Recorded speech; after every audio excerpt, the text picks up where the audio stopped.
Ma rabtaa inaad dhisto xiriir shukaansi oo adag isla markaana waara? Waa mowduucan maanta kaga hadli doono YouTube kanaalkeena.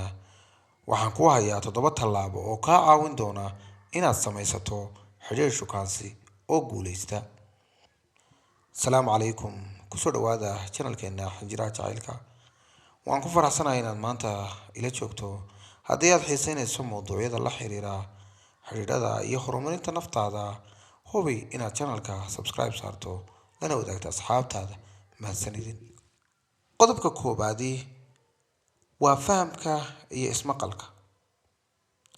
Xiriirka adag wuxuu ka bilowdaa fahamka iyo ismaqalka.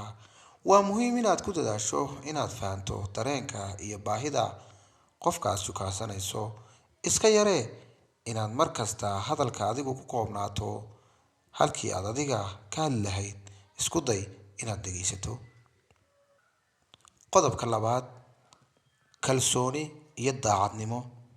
Kalsooni iyo daacadnimo la'aan xiriirku wuxuu noqon karaa mid aan waarayn. Tusaale ahaan, haddii aad go'aansato inaad wax qarinayso ama aad isu dhigto qof aanad ahayn, waxaa dhici karta in xiriirkaagu noqdo mid aan joogto ahayn.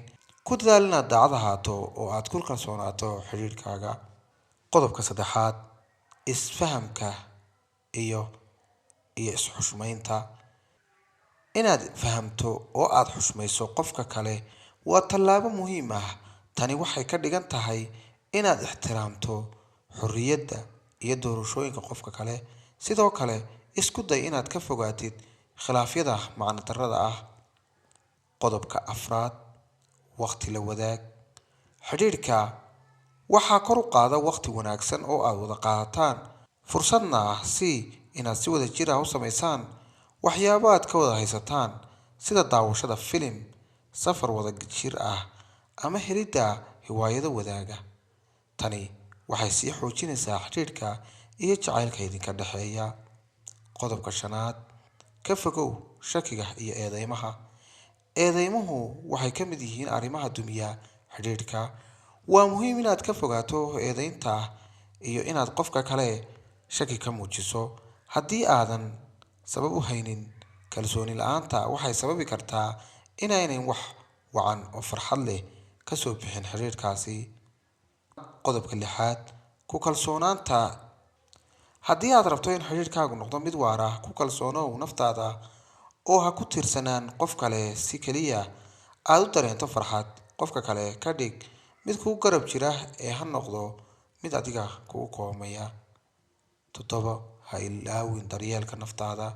Qodobka ugu dambeeya ee muhiimka ahi waa daryeelka naftaada.